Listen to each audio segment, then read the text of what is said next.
సమూయేలు మొదటి గ్రంథం అన్న కొంచెం మాస్టర్స్ కొద్దిగా. సమూయేలు మొదటి గ్రంథము 17వ అధ్యాయము 17వ వచనం. 1 Samuel chapter 17 verse 17. యెషై తన కుమారుడైన దావీదును పిలిచి, మీ సహోదరుల కొరకు వేయించిన ఈ గోధుమలలో ఒక తూమెడును, ఈ 10 రొట్టెలను తీసుకుని దండులోనున్న నీ సహోదరుల దగ్గరకు త్వరగా పొమ్ము. మరియు ఈ 10 జున్నుగడ్డలు తీసుకుని పోయి వారి సహస్రాధిపతికిమ్ము. నీ సహోదరులు క్షేమంగానున్నారో లేదో సంగతి తెలుసుకొని వారి యొద్ద నుండి ఆనవాలొకటి తీసుకుని రమ్మని చెప్పి పంపివేశాను. దేవునికి స్తోత్రం. హల్లెలూయా. మీకు తెలుసు కదా, నాకు చెప్పిందే చెప్పడం ఆనందం. దేవుని కృపలో మన బిడ్డలకు కూడా విన్నదే వినడం వాళ్ళకి ఆనందంగా అలవాటైంది. అందుని బట్టి నేను ప్రభువుని స్తుతిస్తున్నాను. దేవుని వాక్యం ఎన్నిసార్లు చెప్పినా కొంచెం డెప్త్ వచ్చేటట్టు ఏదన్నా చూడండి. ఎక్కడో కొద్దిగా హల్లెలూయా తేలిపోతున్నట్టు అనిపిస్తుంది. దేవునికి స్తోత్రం.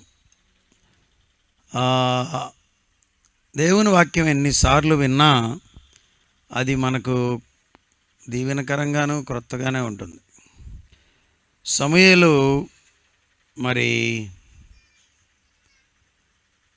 ఈ విషయాలు చాలా తేటగా మన కొరకు రాసి ఉంచాడు. యెషై ఎవరి తండ్రి? దావీదు తండ్రి. సొలొమోనుకేమో తాత. చెప్పండి ఏదో ఒకటి కాసేపు.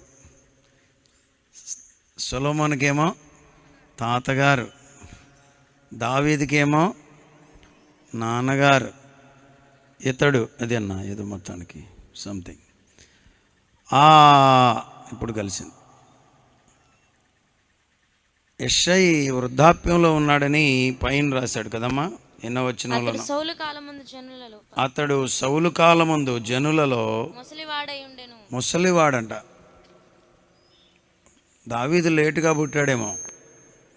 దావీదుని సౌలు అన్నాడు, నువ్వు చూస్తేనేమో పిల్లడివి, నీ బలము చాలదు, నువ్వు బాలుడు అన్నాడు. బాబు చూస్తేనేమో అక్కడున్న వాళ్ళందరిలో ముసలాడుగా కనబడుతున్నాడు. కొడుకు చూస్తేనేమో అబ్రహాం పరిస్థితి కూడా అదే అయి ఉండొచ్చు బహుశా. అలా అవకాశాలు కొద్ది మందికి ప్రభువు ఇస్తాడు. 50 ఏండ్ల వయసులో మేము మా నాన్నగారికి పుట్టాం, అయినా దేవుడు మమ్మల్ని కూడా వాడుకుంటున్నారు. అందుకు దేవునికి స్తోత్రం. హల్లెలూయా. Nothing is too late. ఇతడు కూడా లేటుగా పుట్టినవాడై ఉంటాడని నా ఉద్దేశం. అయినా యెషై తక్కువేం చేయట్లా. 2 పిల్లలతో మాట్లాడి నేను ఇక్కడికి వచ్చా. మీరిద్దరూ ఎక్కడున్నా కానీ వినాలి. వర్తమానం అందరూ వినేది ఒక ఎత్తు, మీ ఇద్దరు వినేది ఒక ఎత్తు. అయినా వృద్ధుడైనా ఇంకా పెత్తనం చేస్తున్నాడు.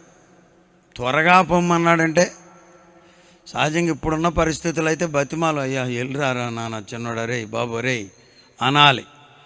కానీ అట్లా కాదు. క్రింద అంటాడు, ఆజ్ఞ ఇచ్చినట్లుగా వ్రాయబడింది క్రింద వచనాల్లో. ఇదిగో అన్నాళ్ళు అక్కడ ఉన్నారు కదా మిలిటరీలో, వాళ్ళ దగ్గరికి వెళ్ళమన్నాడు. ఎలా వెళ్ళమన్నాడంటే, నీ సహోదరుల కొరకు వేయించిన ఈ గోధుమలలో ఒక తూమెడును ఈ 10 రొట్టెలను తీసుకుని దండులోనున్న నీ సహోదరుల యొద్దకు త్వరగా పొమ్ము. తండ్రి వృద్ధాప్యంలోకి వచ్చిన పిల్లలు పెద్దయి ఉద్యోగాల్లో ఉన్న బిడ్డల మీద ఎంత ప్రేమ చూడండి. బాబా ఎక్కడున్నావు అని ఫోన్ కాల్ వస్తుంది మా కరుణాకర్ గారికి. ఆయన నా దగ్గర ఒకవేళ లేట్ అయితే, తల్లిదండ్రులకు మీకు ఎంత వయసు వచ్చినా వారికి మీ మీద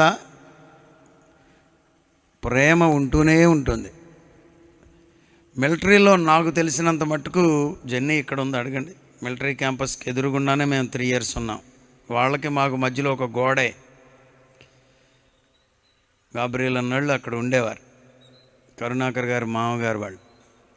మరి మిలిటరీలో శ్రేష్టమైనటువంటి ఆహారాన్ని పెడతారు. ఈ అధ్యాయంలో కూడా వాళ్ళు శుభ్రంగా తింటున్నట్టుగా రాయబడింది. అయినా చెప్పండి, తండ్రి చూసారా గోధుమలనంట వేయించి పంపిస్తున్నాడు. అమ్మ చేపల కూర వండితే నాన్న వాళ్ళు తింటూనే మధ్యలో చేపలు, చిన్న చేపలు కదా అప్పట్లో, ఇంత పెద్ద చేపలు ఎక్కడ ఉన్నాయి, చేప ఒలిచి మా నోట్లో పెట్టేవాడు కక్క అని. మళ్ళా అనేవాడు, తినండిరా, మేము చనిపోతే మీకు ఎవరు పెడతారు నాన్న అనేవాడు. Father loves the children, mother loves the children. తల్లిదండ్రుల ప్రేమ బిడ్డల ఎడల. మిలిటరీలో ఉన్నారని, సేవ చేస్తున్నారని దేశానికి, ఆ బిడ్డల ఎడల ప్రేమ కలిగి గోధుమలనంట వేయించాడంట. మాత్రమే కాదు, మళ్ళా రొట్టెలను కూడా 10 రొట్టెలను చేయించాడు. మరి ఆ రొట్టెలు ఎంతెంత ఉన్నాయో నాకు తెలియదు. మా మోషేలాగా దెబ్బ రొట్టెలు అయితే చాలా బలంగా ఉండుంటాయి. ఆ రొట్టెలను చేయించి కొడుకుకి ఇచ్చి నమ్మకంగా పంపిస్తున్నాడు. చాలా విషయాలు మనం ఇందులో నేర్చుకోవచ్చు. మారు మాట్లాడకుండా వెళ్ళమంటే కొడుకు వెళ్ళడానికి రెడీ అయ్యాడు. ఎక్కడో దూరాన మీ అన్నాళ్ళు ఉంటే మీ డాడీయో మీ మమ్మీయో గోధుమలు ఇచ్చి రొట్టెలు ఇచ్చి వెళ్ళి రమ్మంటే ఈ దినాల్లో పిల్లలు పెడతారా? ఏమండి, ఇంత సిల్లీ సంగతి కొరకు నన్ను అక్కడ నుండి, ఇంత సింపుల్ విషయం కొరకు నన్ను పిలిపిస్తావా అనడానికి అవకాశాలు ఉన్నాయి. కానీ దావీదు ఉన్నాడే మన హీరో, అతడు ఒక్క మాట కూడా మారు పలకకుండా తండ్రి మాట విని వెళ్ళిపోయాడు.